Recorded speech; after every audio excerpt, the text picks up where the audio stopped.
Coucou les amis. Alors, ce soir j'ai envie de vous faire un partage d'espoir.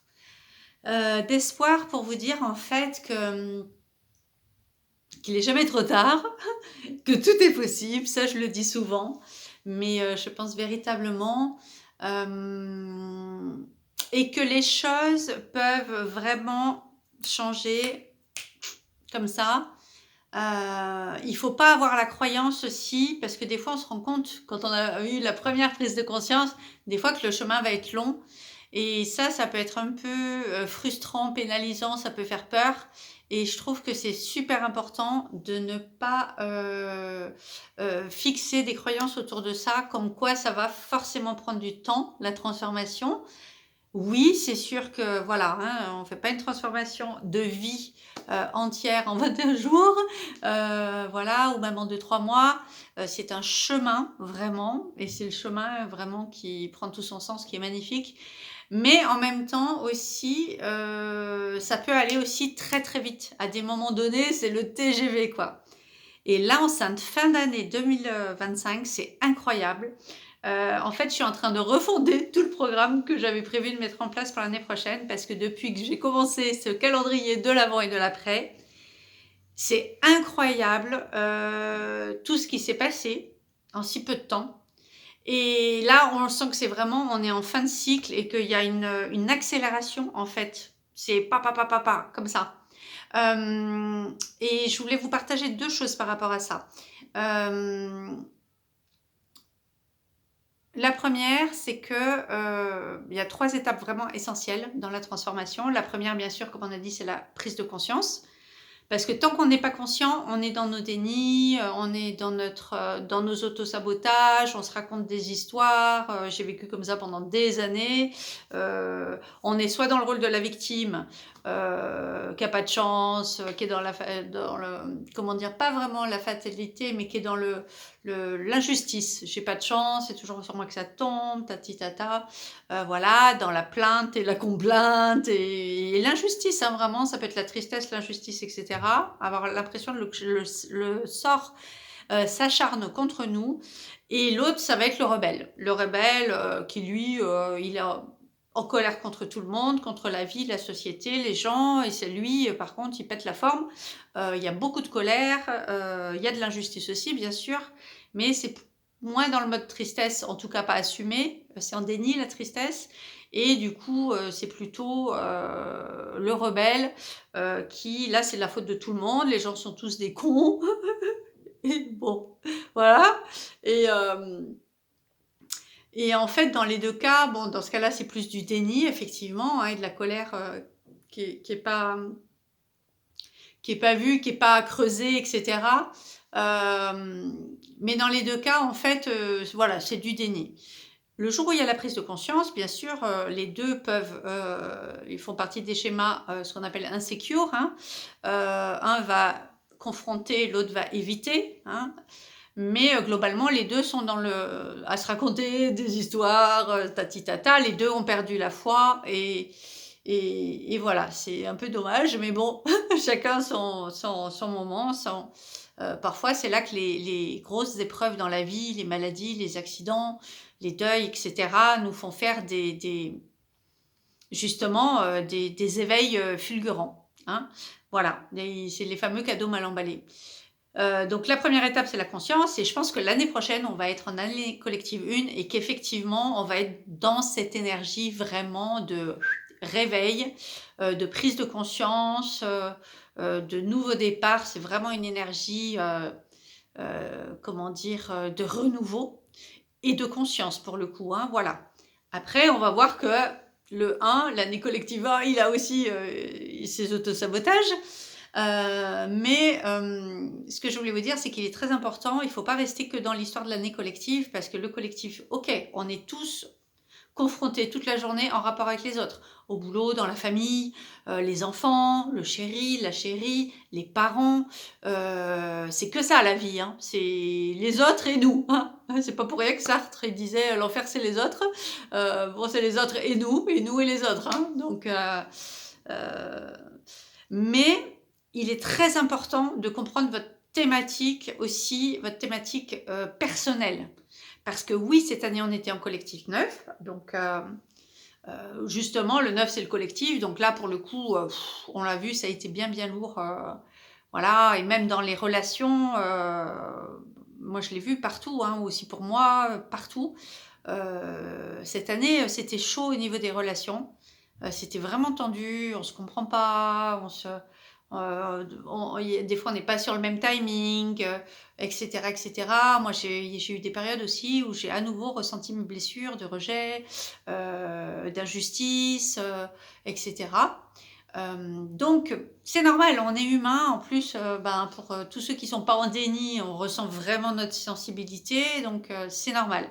Mais il est important de comprendre la thématique. Par exemple, moi, cette année, j'étais en année 7. Et donc, alors le 7 et le 9, il faut savoir que donc collectif 9, perso 7, c'est les deux nombres les plus hypersensibles. Donc, c'est sûr que je l'ai bien senti aussi. J'étais vraiment dans une année assez dense émotionnellement, hein. Heureusement que j'ai bien, bien, bien déjà travaillé sur mes blessures. Je pense que mon cycle d'avant, si je remonte justement, mon année 7 et 9, c'était autre chose. Voilà. Et c'est là que c'est important et de garder la foi aussi par rapport à ça, parce que tout ce qu'on fait comme travail des blessures, c'est pareil, c'est la base. Si on ne comprend pas nos blessures, si on ne les travaille pas, si on ne les accueille pas, et, voilà, le reste ne peut pas se déployer en fait. On n'accède pas à la suite. Euh, voilà, bien sûr, il faut déjà avoir conscience qu'on a des blessures, hein, parce que voilà, si on parle avec des gens et que les gens ils n'ont pas l'impression d'avoir des blessures, ou qu'ils se remettent pas en conscience, qu'ils n'ont pas encore fait cet éveil de se dire que effectivement parfois on n'a pas on voit pas la bonne version de nous-mêmes. Enfin, on est dans un faux self, hein, ce qu'on appelle. C'est pas nous, c'est pas notre vraie identité en fait. On est avec des masques, on joue des jeux, on se raconte une histoire et tout ça. C'est comme si on a une deuxième vie en parallèle en fait, hein. Voilà, avec l'être qui a construit tout ça à cause de ses blessures, hein, de ses traumas, etc. L'année personnelle, c'est très important parce que cette année, moi, en fait, c'était un 16 qui venait d'un 7 donc, qui venait d'un 16. Et en fait, ça parle d'une lignée de femmes, ça parle justement de libérer le féminin. Ça parle de libérer et de trouver sa place en tant que femme. C'est un homme qui est karmique, qui était sur ma lignée maternelle. Et c'est incroyable tout ce qui s'est passé cette année. La conscientisation, je l'avais déjà, hein, ça fait 2, 3 ans, 4 ans que je sais ça, hein. Depuis que j'ai commencé la numérologie karmique, je savais déjà ce 16 ce qu'il veut dire, à quel endroit il est. Je savais très bien que cette année j'étais en année 16. Je savais les thématiques sur quoi j'allais travailler, etc. Mais en fait, j'ai fait un travail aussi parallèlement sur de la psychogénéalogie, sur des mémoires de famille, sur des loyautés, etc. J'ai un petit peu anticipé mon année 8 de l'année prochaine parce que ça s'est trouvé comme ça, parce que le 7, c'est les vérités en fait. En 7, on apprend des vérités. Et moi, j'ai découvert des vérités de famille en fait. Et j'ai pu honorer ça. Voilà, j'ai pu résoudre, entre guillemets, hein, c'est voilà, résoudre. J'ai pu dénouer, retrouver des dates qui étaient inconnues, qui manquaient, mettre de la lumière sur des choses qui avaient été très traumatiques dans la lignée. Et du coup, tout ça, ça a mis de la lumière. Et le 7, voilà, c'est comme ça. Donc, quand on est en 7 et en 9, eh ben, ça parle du collectif, ça parle de terminer un cycle, etc., d'aboutir à quelque chose. Mais le 7, il demande à voir, il demande à ce que les vérités soient mises en lumière. Voilà. Et notamment dans la libération du féminin, parce que le 16, c'est le féminin bafoué. Donc, les notions de sacrifice, de mésestime, de non-amour de soi, de loyauté vis-à-vis du yin, du féminin, etc., c'était totalement les thématiques de l'année. Jusqu'à il y a un mois, bien sûr, il s'est passé plein de choses et tout dans l'année, mais à un moment donné, pam, pam, pam, pam, en même temps, j'ai travaillé sur le financier cette année, j'ai travaillé sur la famille, j'ai travaillé sur le prendre sa place, sa légitimité, j'ai travaillé sur tellement de domaines, à nouveau dans la fréquence zéro, avec cet accueil du vide, etc. Petit à petit, j'ai reconstruit quelque chose sur des bases vraiment solides, saines et tout, et ça c'est aussi la thématique du 8 l'année prochaine pour moi. Donc tout ça pour vous dire que jusqu'au dernier jour de l'année, en fait, il peut se passer, là, c'est pas de la conscientisation, là, on en est au niveau de l'intégration. Parce qu'on conscientise, ok, mais comme je vous dis tout le temps, après, il faut que ça s'intègre dans le corps. Et c'est incroyable ce que je vais vous partager, c'est à quel point, quand ça s'intègre, comment on le sait, comment on le sent, c'est charnel, j'allais dire. On le sent dans nos cellules, dans notre corps. On sent le changement vibratoire, on sent le changement d'énergie. Et c'est extraordinaire, c'est extraordinaire. Et c'est tellement un relâchement, quoi. On a l'impression d'être arrivé à quelque chose. On a l'impression que enfin, voilà, on sent qu'il y a une étape qui est validée, quoi. C'est comme d'arriver à la fin d'un marathon, j'imagine, voilà. Et ça s'intègre. C'est clair, c'est fluide, il y a une clarté, c'est d'une évidence. C'est une évidence et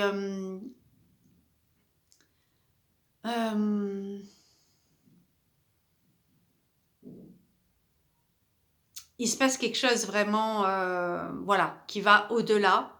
C'est aussi une expérience initiatique. Voilà, c'est comme une expérience initiatique qui se révèle, c'est très difficile de mettre des mots sur cette impression-là. J'avais déjà eu des sensations comme ça sur des étapes précédentes, mais c'est vraiment c'est un alignement à ce moment-là dans ce domaine-là. Hein. Il y a encore plein d'autres choses à comment dire, débloquer. Voilà. Mais on n'a pas parfois le recul de savoir ce qui se trame tout au cours de l'année. Et en fait, c'est comme si on laisse des petits cailloux pendant toute l'année sur le chemin. On sème nos petits cailloux, on plante nos graines.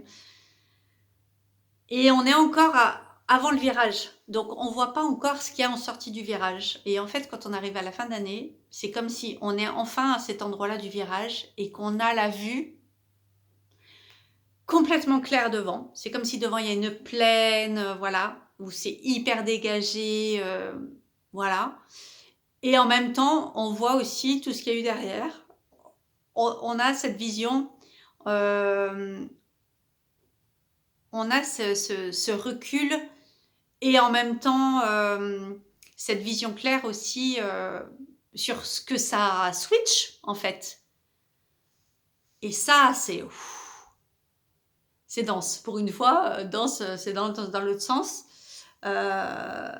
Et là, on comprend chaque petit pas qui s'est passé de l'année, chaque petite graine, chaque petit caillou, le travail fait en kinésiologie, le travail avec les pierres, la litho, liée au thème, le travail énergétique avec le corps, avec les pierres, associé avec les nombres, associé avec d'autres choses et surtout associé avec des mises en action et des choses mises en place concrètement pour aller dans ce sens-là, hein, parce que voilà, faut pas perdre son objectif de vue.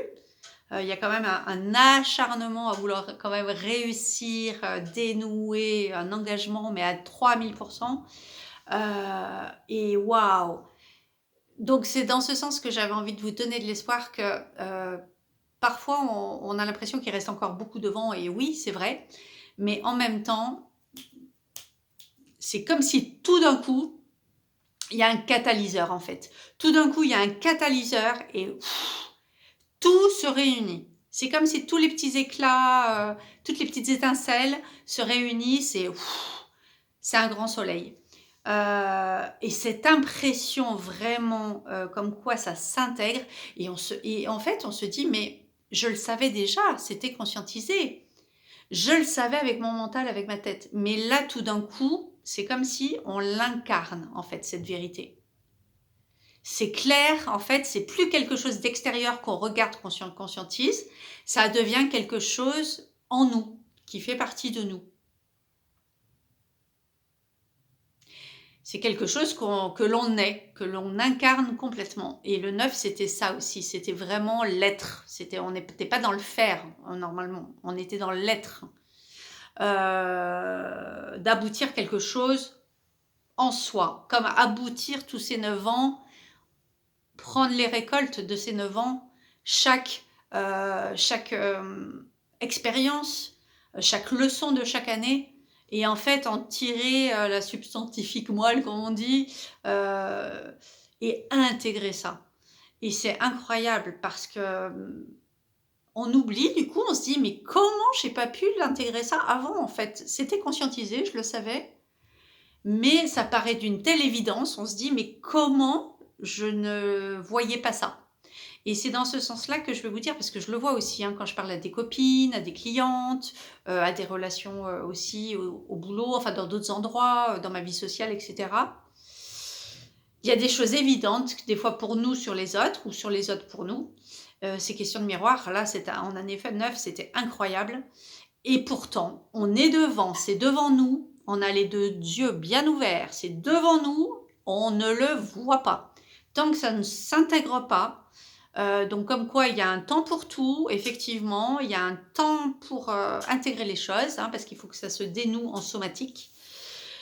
C'est pour ça que le travail sur les massages, sur le lâcher-prise, si vous pouvez faire du Jansu, des séances de Jansu, tout le travail en somatique lié au corps, votre corps ne va rien débloquer tout seul ou sans que vous ayez l'intention de débloquer votre corps. Hein, voilà. Et c'est le corps qui renvoie les messages au cerveau, je vous rappelle. Hein, c'est pas le cerveau qui dirige le corps. Ça, on a appris maintenant, s'il y a des études de fait là-dessus, c'est le corps qui envoie les informations au cerveau. Donc c'est pour ça qu'on peut se fier à notre corps. Notre corps, lui, il connaît les traumas. Partout où il y a de la somatique, des choses qui ne coincent pas, des maladies, des choses qui coincent justement, qui ne marchent pas, de la somatique ou quoi, ça donne les infos au corps. C'est pour ça que des fois on a du mal-être ou des douleurs aussi ou là. C'est au corps qu'il faut aller plonger et questionner parce que c'est lui qui sait. Voilà, c'est pas la tête. La tête, elle fait juste, ça fait une boucle et puis ça renvoie juste du stress. Du stress, de l'anxiété, de l'inquiétude, du mental, des doutes, voilà. Mais le corps, il sait. Voilà. Donc ça, c'est très important dans ce sens. Et donc, je voulais vous dire ça et vous faire garder l'espoir aussi que les choses se passent quand c'est juste pour nous. Pour certaines personnes, ça se passe. Pour d'autres, ça se passe pas du tout. Hein. Il y en a qui passent toute leur vie où ça se passe jamais. Et je me dis, on a tellement de chance malgré toutes les épreuves difficiles parfois que ça engendre. On a tellement de chance d'avoir accédé à cet espace-là d'évolution, de remise en question, etc. avec toutes les problématiques que ça engendre. Et puis, donc votre année personnelle, c'est super important parce qu'en fait, vous comprenez la thématique personnelle dans le bain du collectif, comment ça résonne les deux ensemble. Si vous voyez que le collectif c'est sympa, mais c'est les autres. Hein. Donc il n'y a aucune vision sur vous-même. C'est vous êtes spectateur du monde et des autres. Ouais, le collectif, c'est ça. Tout le monde parle du collectif en numérologie. On vous dit, oui, c'est une année unique. Ouais, super. Mais nous, en quelle année on est l'année prochaine? Nous, personnellement. C'est pour ça que je vais vous remettre les calculs. Je suis en train de vous préparer aussi un petit PDF que je vous offrirai avec juste les thématiques année par année et les modes de calcul, etc. Parce que c'est la base, donc il faut savoir déjà calculer en quelle année personnelle on est, notre chemin de vie, notre mission. Il y a quelques nombres quand même de base, au moins 3, moi je dis, c'est la petite pyramide fondamentale personnelle, le chemin de vie, la mission spirituelle, notre nombre d'expressions, parce que c'est vraiment nous, notre personnalité, comment on s'exprime. Il y a le petit nombre de joker ressources aussi, donc il y a au moins ces 4 nombres-là, je dirais, dans la pyramide. 1, 2, 3, celui du milieu, la petite ressource. Il faut au moins connaître ça de ces nombres, au moins, parce qu'un nombre tout seul, ça sert à rien. Avec ces 4 nombres-là, ensuite, il faut savoir comment ces nombres-là ils vont interagir dans notre année personnelle et dans l'année collective. C'est l'environnement. Si on ne sait pas dans quel environnement on baigne, quelle est notre thématique de l'année, c'est comme si on prend notre voiture, on met notre GPS et qu'on n'a pas l'adresse, on ne sait pas où on va, en fait. Du coup, on va où?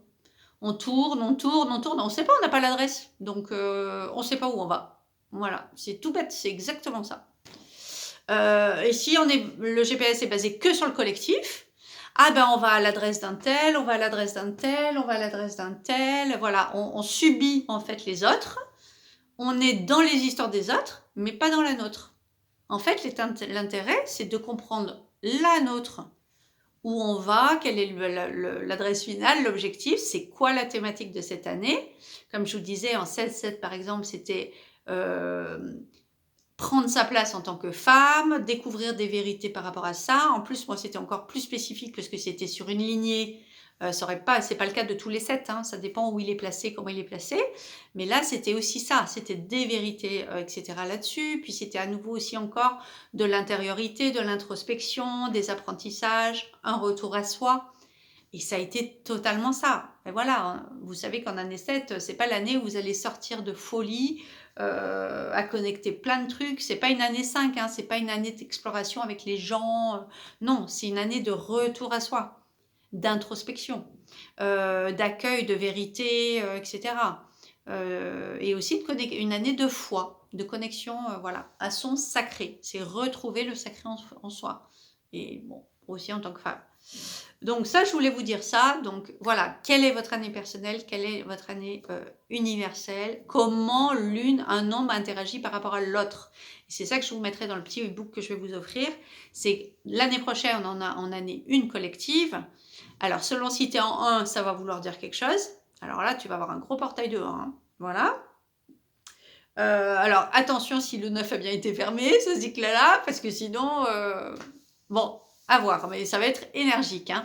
Si on est en année perso alors qu'on est en collectif 1, bah, c'est autre chose, c'est une autre thématique. Si on est en perso 3, en collectif 1, bah, c'est encore une autre thématique qui va se jouer, etc. etc. Voilà, jusqu'à 9, plus les maîtres nombres, le 11, le 22, le 33, etc. Donc ça, c'est hyper important.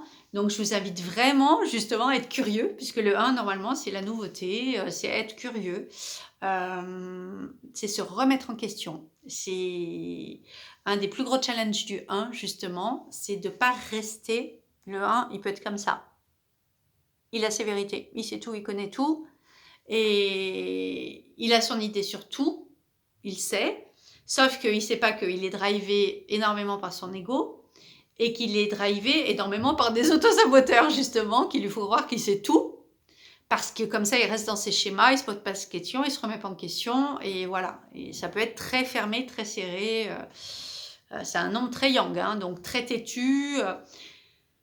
C'est les autosabotages du 1. Voilà, donc en 1, on croit qu'on sait tout, qu'on connaît tout, qu'on prend nos décisions, qu'on a confiance en nous, etc.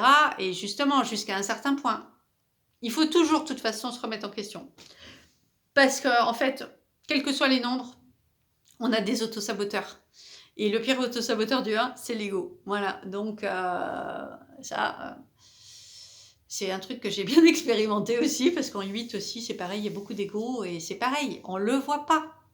Là où il y a de l'ego, on ne le voit pas. C'est incroyable. Il y a une thématique entre cette année 9 qu'on ferme, qui est liée justement à l'ego et à la culpabilité, et les deux sont complètement liés. Donc, d'où l'intérêt, je le redis encore une fois, de bien fermer, d'aller voir ce cycle de 9 ans qu'on vient de passer. De toute façon, je vous le redirai, on passe pas, le passage, c'est pas pile le 31 dans la nuit, hein, c'est pas comme le réveillon. On est déjà dans les énergies de l'année prochaine, et début janvier, on sera encore. Parce qu'en fait, j'ai découvert aussi quelque chose d'incroyable, c'est qu'il y a vraiment... En fait, on passe par une fréquence zéro entre ce fin de cycle en 9 et ce début de cycle, entre cette année 9 qui ferme le cycle de 9 ans et cette année 1 qui commence un cycle de 9 ans. On est dans un passage, en fait, il y a un passage initiatique là. Il y a un passage initiatique et c'est super important vraiment de prendre le temps de terminer ce 9 parce que il y a des auto-sabotages dans le 7, dans le 8, dans le 9. Là, les 3 dernières années, c'est des années qui sont... donc les 7 avec toutes ces questions de foi, de vérité, etc. Le 7, c'est le stress aussi. Hein, tout ce qui est angoisse, stress, doute. Voilà, surmenage du mental. Le 8, ça peut être aussi les burn-out. C'est tout ce qui est... deuil, faillite, rupture d'argent, enfin tout ce qui est catastrophique, hein, en 8. Mais on a aussi tout ce qui est karmique et on a aussi tout ce qui est loyauté familiale, donc c'est vraiment, ça peut être du lourd. Et en 9, le 9, le shadow du 9, c'est la cruauté. Donc on peut avoir aussi plein de saboteurs en 9. Hein. Je vous en ai partagé quelques-uns en début de ce calendrier de l'avant et de l'après. Je vous ai parlé du perfectionnisme. Je vous ai parlé aussi un petit peu de la culpabilité. Et en fait, cette culpabilité, elle est complètement liée dans le sens qu'elle va nous empêcher de prendre notre place, en fait. Et en fait, c'est lié à l'ego du 1. Les deux sont liés et les deux s'entrecroisent, on va dire. Les deux font copain-copain, copain-copine à notre insu. Et ça, c'est pareil, c'était quelque chose absolument de non vu. Les deux s'entretiennent pour le pire de chacun. Voilà, l'un active le rôle de l'autre et l'autre active le rôle de l'un. Et donc, ça peut faire qu'en fait, ce passage, il va être complètement raté. Voilà, et qu'on va repartir encore pour un même cycle identique. En fait, c'est ça le truc. Parce qu'on reste dans des culpabilités, parce qu'on n'a pas fini, on n'a pas été voir pourquoi, comment, où, à quoi elles sont dues, d'où elles sortent, en quoi ça nous bloque, et surtout en quoi ça nous arrange de rester là-dedans. Et c'est complètement alimenté par, justement, le côté têtu, etc., par la posture égotique du 1. Et donc, c'est un nouveau cycle, encore pareil, qui va recommencer. C'est vraiment important de comprendre la relation entre les deux, en fait. Et comment il s'active dans votre thème. Voilà. Alors, et si en plus vous avez et du 1 et du 9 ou du 9 et du 1, etc. Si l'année prochaine vous êtes en année perso 9 alors qu'on sera en collectif 1, ou si cette année vous étiez en année perso 1 dans un collectif 9, là, il y a une grosse symbolique là-dessus. D'ailleurs, je vais en faire un atelier parce que c'est assez passionnant, justement. Là, il y a vraiment quelque chose qui s'est révélé par rapport à ça. Pareil, et que j'ai vraiment intégré parce que le 9, c'est aussi mon mois de naissance, donc c'est ce qu'on dit le soi. Le soi, moi, c'est le 9, c'est un nombre, et puis je l'ai aussi dans mon côté héréditaire, dans mes nombres héréditaires, du côté de ma lignée paternelle, dans mon nom de famille de G, c'est en 9. Donc, du coup, il fait partie de mon nombre d'expression aussi, et c'est vraiment quelque chose chez moi qui m'a torpillée pour tellement de choses, quoi. Cette culpabilité de tout. Et en plus, quand on a aussi du 8 dans notre thème, je vous parle des noms pour que vous compreniez comment ça interagit par rapport aux thématiques, par rapport les unes aux autres. Comme je suis chemin de vie 8 et que mon soi, il est en 9, les deux interagissent, ils se suivent dans le cycle. Et le 8, c'est tout ce qui est karmique, c'est tout ce qui est dette. Et c'est tellement ça. Je me suis sentie tellement en dette depuis toujours, des dettes du coup qu'on manifeste par des dettes d'argent, avec mon histoire là de ma locataire qui ne paye pas depuis 1 an et demi, tatitata, enfin entre autres et d'autres choses, des catas, la faillite de mon entreprise, enfin plein de catas financières qui s'accumulent et tout, mais c'est jamais pour rien. Et quand je suis rentrée du Maroc, le Covid, ma société qui a fermé tout, bon bref, plein de choses. Mon arrêt maladie qui a duré 14 mois où j'étais à 50% de la sécu. Bref, vraiment comme on dit, le dépouillement. Le 8, ça va être le dépouillement. Et en fait, il est complètement lié à ce 9 de culpabilité. Et en fait, j'ai réalisé vraiment seulement cette année que je portais ça vraiment dans mes énergies et que c'était ça qui nourrissait ma culpabilité parce que c'était la culpabilité des dettes. Et en fait, cette année, j'ai vraiment découvert qu'il y avait ce poids de ces dettes de famille, de loyauté dont je ne me rendais pas compte auparavant parce que je n'avais pas encore découvert ce qu'il se tramait. D'où le lien avec cette année 7 où j'ai découvert toutes ces vérités en fait. Voilà, donc tant que je n'avais pas découvert les vérités, tant que je n'étais pas passée dans mon année 7 cette année, qui est mon cycle vraiment de conscience, je ne pouvais pas le dénouer, donc je continuais à culpabiliser pour des choses qui ne m'appartenaient même pas, que je ne savais pas. C'était carrément une posture complètement. Donc le côté sauveur qui veut aider, bah oui, parce qu'on culpabilise, donc on croit qu'il faut donner. Enfin, c'est pas qu'on croit, c'est qu'on le ressent. On vit comme ça, on vibre comme ça. Il faut donner, il faut offrir, il faut faire plaisir, il faut être au service d'eux, même si le neuf, c'est ça, vraiment. Et vraiment, on est au service du monde. Mais je veux dire, il faut que ce soit dans un équilibre quand même. Voilà, mais là, c'était complètement lié à cette énergie de dette, en fait, de dette émotionnelle, de dette amoureuse, de dette financière, etc. Donc, s'il y a du 8 et du 9, voilà, c'est important de comprendre la thématique. Les gens, cette année qui étaient en année personnelle 8, dans un collectif 9, c'est exactement ça qu'il a pu se tramer. Voilà. Donc, il y a du karma à libérer, il y a des loyautés à libérer, du transgénérationnel. Surtout si les personnes sont dans des rôles de victimes, à vouloir sauver les autres, d'extrême empathie, d'hypersensibilité, à s'oublier, etc., de sacrifice. Bah, c'est vraiment comme ça que les deux interagissent ensemble.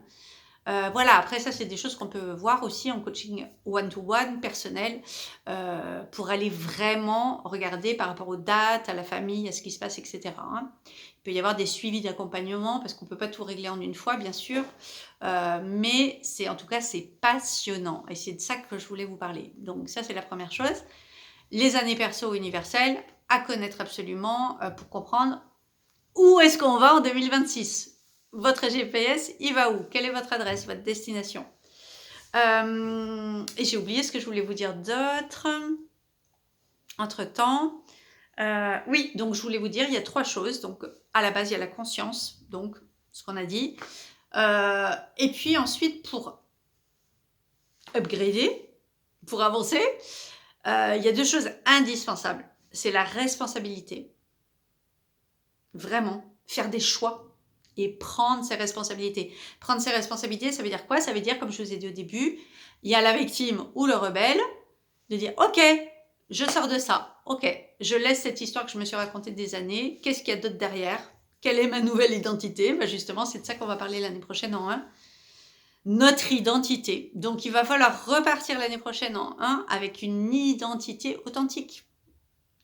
Si on est encore dans les culpabilités, le perfectionnisme, s'oublier, vouloir sauver tout le monde et tout ce qu'on a fait là pendant le cycle de 9 ans, il n'y aura pas d'identité, notre identité véridique. Notre identité, ce sera toujours notre faux self, la fausse identité, avec les masques et tout, qui est là, pas pour nous embêter, qui est là parce qu'elle a répondu à des traumas, clairement. Donc, ça se libère quand ça peut, etc. Mais vraiment quand même en avoir conscience et tout, et se faire aider, se faire suivre, se faire accompagner, parce que c'est pareil, si on fait rien et qu'on se dit « Ah, advienne que pourra », voilà, sur les gens qui en remettent au destin comme ça, qui disent ah, ben ça se passera comme ça se passera et tout. Ben ça, c'est du number one auto-sabotage, quoi. Parce qu'en fait, non, tout seul, il se passe rien du tout. Si on n'a pas un miroir en face, un thérapeute, vraiment quelqu'un de compétent qui connaît ça, qui va être capable de le voir et qui va être capable de vous aiguiller, entre guillemets, dans le bon sens pour aller vous faire poser les bonnes questions. Croire que tout seul, on se pose les bonnes questions, ça, c'est une hérésie. Tout seul, on ne se pose pas les bonnes questions. Tout seul, on veut juste